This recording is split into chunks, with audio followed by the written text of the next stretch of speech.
सभी गीता प्रेमियों को सादर प्रणाम के साथ जय श्री कृष्ण। अध्याय 2 सांख्य योग, श्लोक क्रमांक 59। ओम श्री परमात्मने नमः। केवल इंद्रियों का विषयों से हट जाना ही स्थित प्रज्ञ का लक्षण नहीं है, इसे अभी भगवान इस श्लोक में बताते हैं। विषया विनिवर्तन्ते निराहारस्य देहिनः रसवर्जं रसोप्यस्य परं दृष्ट्वा निवर्तते। अभी इसका अर्थ देख ले। निराहारी इंद्रियों को विषयों में हटाने वाले मनुष्य के भी विषय तो निवृत्त हो जाते हैं, पर रस निवृत्त नहीं होता, परंतु परमात्म तत्व का अनुभव होने से इस स्थित प्रज्ञ मनुष्य का रस भी निवृत्त हो जाता है, अर्थात उसकी संसार में रस बुद्धि नहीं रहती। अभी उसकी व्याख्या जो कि परम श्रद्धेय राम सुखदास जी ने अपनी पुस्तक साधक संजीवनी की है, उसको हम देखें। विषया विनिवर्तन्ते निराहारस्य देहिनः रसवर्जम। मनुष्य निराहार दो तरह से होता है। एक, अपनी इच्छा से भोजन का त्याग कर देना, अथवा बीमारी आने से भोजन का त्याग हो जाना, और दूसरा, संपूर्ण विषयों का त्याग करके एकांत में बैठना, अर्थात इंद्रियों को विषयों से हटा लेना। यहाँ इंद्रियों को विषयों से हटाने वाले साधक के लिए ही निराहारस्य पद आया है। रोगी के मन में यह रहता है कि क्या करूं, शरीर में पदार्थों का सेवन करने की सामर्थ्य नहीं है, इसमें मेरी परवस्था है, परंतु जब मैं ठीक हो जाऊंगा, शरीर में शक्ति आ जाएगी, तब मैं पदार्थों का सेवन करूंगा। इसी तरह उसके भीतर रस बुद्धि रहती है।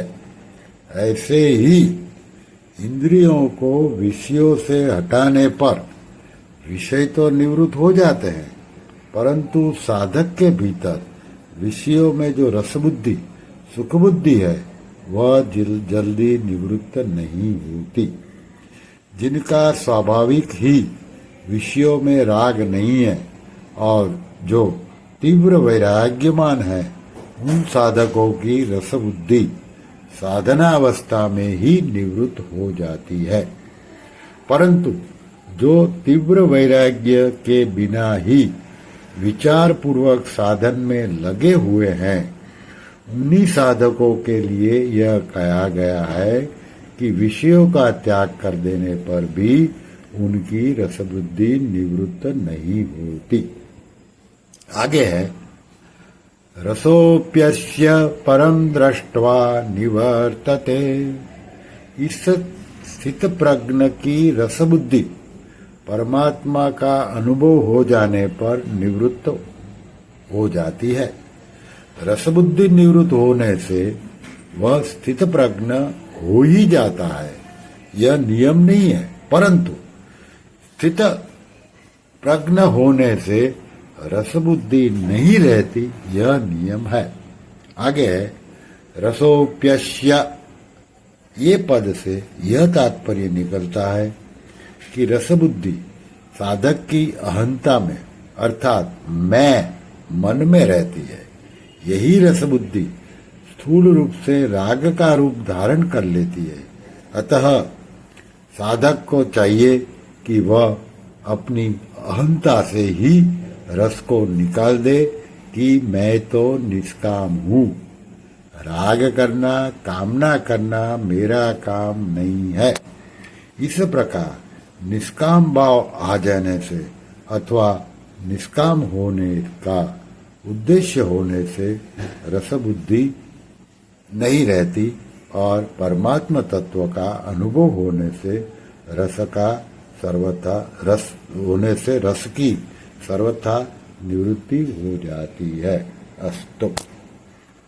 आप सभी तो ये विवेचन सुन रहे हैं। आपको अनुरोध है कि ज्यादा से ज्यादा लोगों को इसको शेयर कीजिए, जिसके वो लोग भी लाभान्वित हो जाए। अगर आपको पसंद है तो वीडियो को लाइक कीजिए और हमारी चैनल को सब्सक्राइब कीजिए। श्री कृष्ण शरणम मम, श्री कृष्ण शरणम मम, ओम श्री कृष्ण शरणम मम, ओम श्री कृष्णार्पणमस्तु।